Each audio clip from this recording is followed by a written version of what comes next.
Hey Scott, hope you're doing well.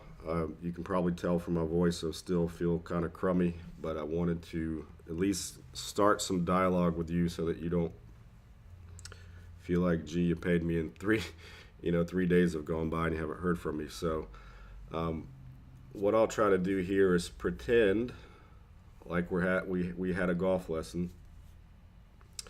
Only negative would be what? I can't see the ball flight, and that would be it, right? So, looking at, let's start with the right hand screen, the face on view. You can see I can't see the ball, um, but I can see you. So, I'd say setup looks pretty good. Generally we would encourage people to have the left foot a little bit more flared open, only because that helps the body and the joints freely rotate towards the target, protects from future injury. So that could be something you could tweak. I think your grip looks pretty good. It might be slightly strong, but you know, there is no universal grip, as you probably know from playing golf for a while. It's what does a person need to get the ball flight they want. So setup looks pretty good. I don't know what club this is. Looks like maybe a medium iron, at least on the left. Um, I don't see like any excessive tilts, which is good. Don't want to see anything crazy with that. And then if we get you going here,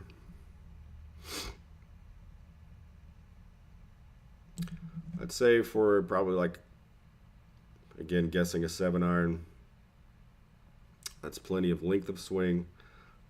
I don't see anything strange going on with a pivot, like you're too tilted with your spine this way or that way. Um, so I think that looks good. Club face is moderately strong, meaning it's definitely not in a weak spot where the club face is open. So I'd say we're all in good ranges so far. Of course, there's going to be some loss of view of the club coming through here.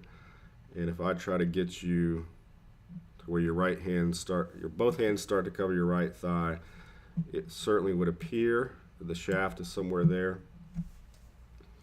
And this is where we'll have to dialogue back and forth. I don't know when the last time was you hit golf balls outside, or if even that's even feasible right now where you live. Um, but that could be an area of concern. Let's put it that way. If the wrists are uncocking too early, could get some weaker shots, meaning thin or fat. Okay, so that's about all I would see that would concern me, and that's not like a physical location of anything in particular, other than the relationship between the hands and the right leg at one particular point in the swing. It's just a general measurement, again, with um, some slight blur. We think that's where the club was, so that could cause some early release, some fat or thin, or low point being behind the ball. I don't know excuse me, if you experienced that lately, or if you can tell on a mat, or if that's something you even worry about. But let's consider that a possible point that we could get better at.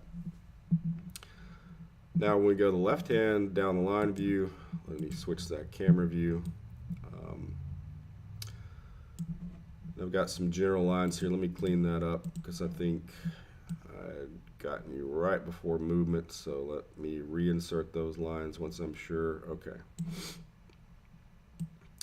There's tush line, lower back line, just a general reference. I'd say your setup looks pretty good.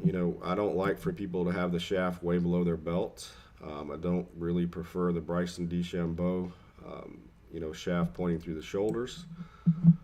So I think you're in a good range there, as long as you feel balanced back and forth, like you're not teetering over your toes or way back on your heels. I'd say you're in a good range at setup. This upper back rounding is actually natural, so don't let that make you think that's not normal. So setup looks pretty good. We're going to get your takeaway going. I'd say for staying near the swing plane or in the early part of the takeaway, you did a fantastic job. And it certainly looks like the club face is about 90 degrees to the plane there, and that's good. Okay, well, I don't really like the toe being, excuse me, fanned really open unless we're trying to hit some sort of higher than normal pitch or flop, something like that. But for normal swings, I think that's a good solid face angle position early in the swing. And then when you get to the top, I'd say again you're in pretty good ranges for the left arm is generally congruent with the swing plane. The face angle is definitely a little bit strong, which is good because that encourages your body, at least theoretically, encourages your body to rotate more on the downswing versus a person who had a face very open would be discouraged from rotating quickly because they have to have more time to square the face. So I think that looks good. And so again, we can see you generally maintained your spine angle pretty doggone well, and you maintained your tush line very well. And then the early downswing or transition, I think you used to be quite a bit steeper. This actually looks pretty good. And the general range is when the lead arm is about parallel to the floor, if we can find the shaft itself between the top of the right shoulder and the bottom of the right elbow, we're in a pretty good range as far as distance of the shaft to the plane line. Then of course you can see the angle of the golf club is pretty doggone close to perfect within a couple degrees. So there's no real reason to worry about where the club is. You can see there's a moderate amount of early extension. It's actually less than moderate. I've seen way worse. There's a tiny bit. What could that do if it got worse? It could cause you to start striking balls way off the club face. So it's not bad by any means. Let me clear up some of these lines for a second. Okay, so we're going to see some blur in the club, but we can see where the shaft is. And again, in relation to the swing plane itself, I'd say you're excuse me, very close to being very near a good swing plane in the bottom third of your swing.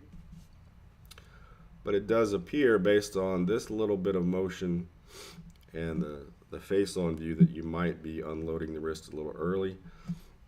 So that might be a point that you could get better at.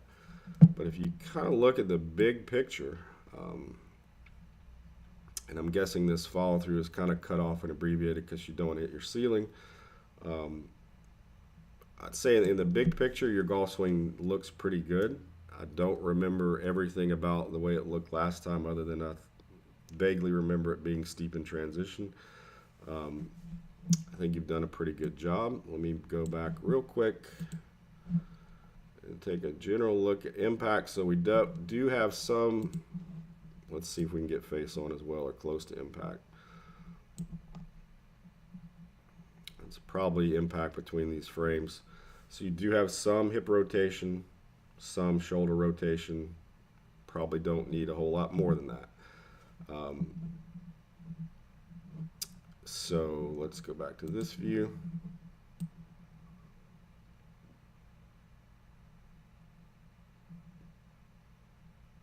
So I like how you you've somehow learned to start lowering the shaft towards the swing plane.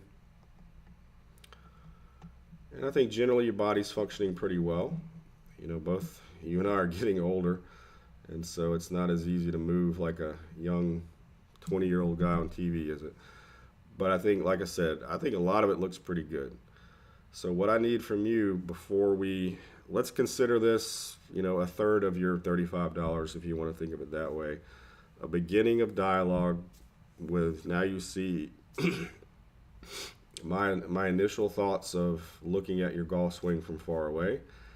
And let's give you a day or two to look at this and start giving me some feedback on further information about, what you think. what's happening with ball flight when you do get a chance to hit golf balls. And then maybe the next time you have a chance to hit balls in the I guess this is your basement or whatever, go by if you don't have it already, go by the pharmacy and get some Dr. Scholl's foot spray and spray on your club face, and let's hit 20 balls or whatever after you get warmed up, and let's see if there's a general pattern of where you're hitting on the face, meaning left and right and high, excuse me, and high and low in the club face, because that will help us kind of figure out, you only see the ball travel 4 or 5 feet into the net right now.